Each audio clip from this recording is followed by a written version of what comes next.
Hi guys, my name is Anna, you're watching simcue, and without further ado, let's get into this video. So today we're building something a little bit different. We're building using only the base game, building a base game gym. But before I actually get too much into commenting on the build, I just want to quickly say Happy New Year. I realized in my last video that I was so focused on talking about the architecture that I completely forgot. So it's a little bit late, but Happy New Year. I really hope that you had an amazing one and got to celebrate with friends and or family and just enjoy the celebrations of the night. So now let's get into actually commenting on this build. So since the base game doesn't really have that many items that you can play around with, I thought it would be interesting to instead try and make a visual interest by playing around with the overall shape of the build, but also platforms and wallpaper, and add a visual interest through that instead. And that's also why I'm using foundation for the ground floor. So everything is raised up by 2, which meant that I could do these nice like 2 steps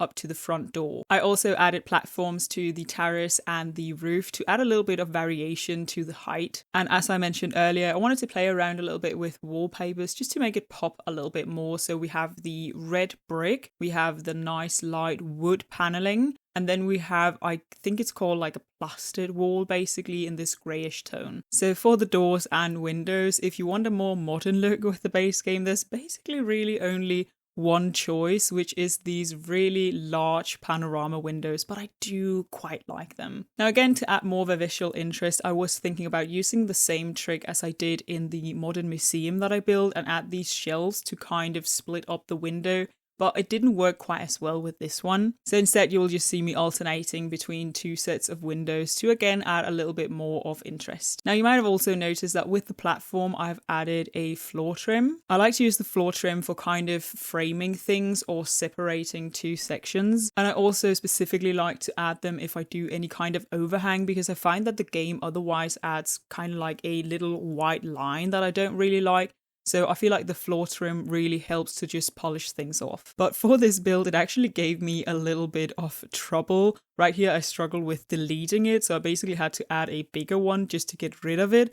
And then I realized that I very much needed it because the wood panel didn't actually line up between the 2 floors, which was so weird and so annoying. So instead I added a wooden one. And then as you can probably see here, I still wanted that grey plaster on this front part for the windows because I kind of imagine it as like a bump out. So it required a bit of a tedious process of adding walls and then everything resetting and then coloring things again, deleting walls, realizing there's a small mistake, adding walls and fixing things.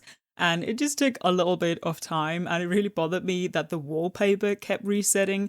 But I guess in other instances it would really annoy me if it didn't. So I don't really know how you win at this one. So originally I wanted to add a fence for the upstairs terrace because I wanted to add some glass.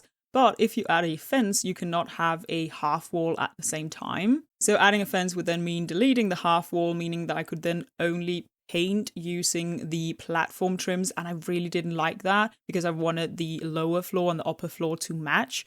So I made the sacrifice of just making a taller half wall. So we're now moving on to the interior. I did delete part of this because it took me a little bit of time to figure out how I wanted everything to be placed, but I knew from the very beginning that I wanted these big panoramic windows kind of exceeding the floors and then have an open floor down so that you can have treadmills that are basically running with a very, very nice view. That was a very bad explanation, but you can hopefully very clearly see what I mean in the video. So because of that, I ended up adding the changing rooms or locker rooms right here in the middle to kind of help actually separate the space. And as soon as I started putting down any piece of furniture, I realized how big a 30 by 20 lot feels when you only have the base game to actually furnish and decorate with. Now, I did know to begin with that I wanted to keep it simple, but I really wish that we just had a few more items that could really sell this as a gym. Now, I know that if I really wanted to, and I spend a lot of time on it, even with the base game, I could do something a little more interesting than this. So you might be thinking, then why did I keep it so simple? And the reason is really that I feel like if you only have the base game. If you need a base game build, I feel like would be down to two reasons. So one, you only have the base game and you're no interest in actually investing in any more packs, which right now is a very good thing. Do not buy any EA packs. We do not like the buyout. Or two, your computer can't really run any more packs. So if that is the reason, you would also want something that's very simple because it's very like light on the computer. It would be easy to load, easy to play in, and you won't have anything that sort of glitches or lags. So that was also partially the reason why I didn't want to go over the top. And then I think another reason you could also argue is because at the end of the day, you're not going to visit communal lots quite as much. What I mean by that is that if this was a base game house, like a residential lot, I do think I would have poured more time and dedication into decorating and really making it a bit more unique.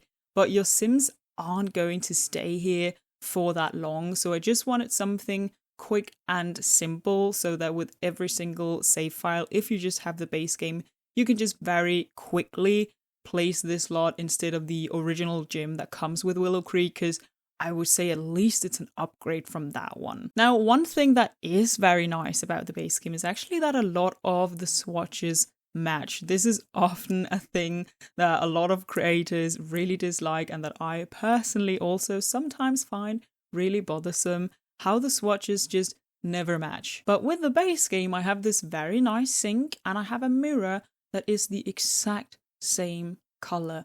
And there's just something about that is a little bit nice. So I did do men's and women's changing rooms. If you don't like that, you can of course very quickly change the door. I know it can be bothersome for playing, but in real life this is still very much a thing.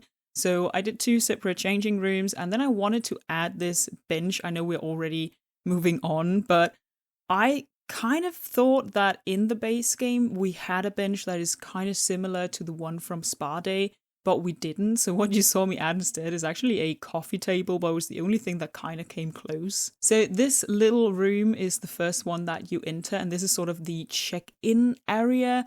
I know this is not for all gyms, but I kind of imagined that this was actually a fancier gym. So it has like a check-in counter, which also means that your sim has access to a computer, because I found that that could maybe be kind of nice. And in the corner, you also saw me add a vending machine, because that should allow your Sims to getting access to some food as well. Now, the vending machine is technically base game, but it did come with an event, and I am a little bit unsure if you haven't played that event, if the lot will still load with the item. I hope so.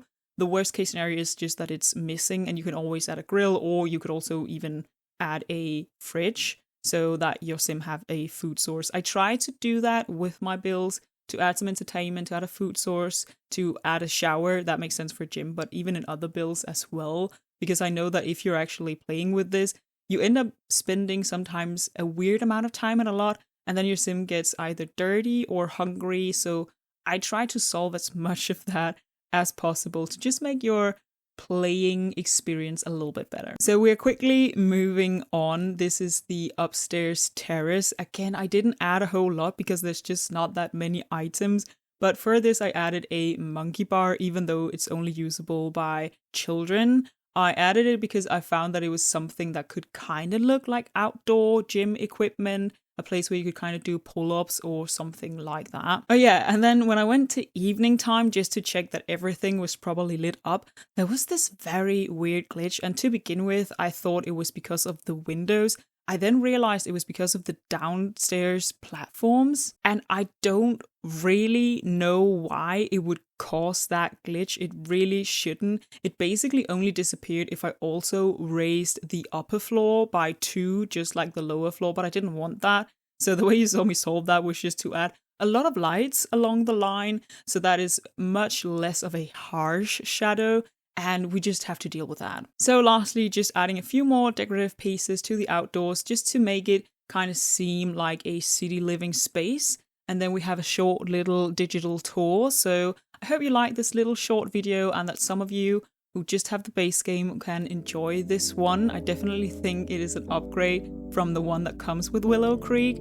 So aside from that, I wish you all a lovely day. I hope to see you next time, and bye!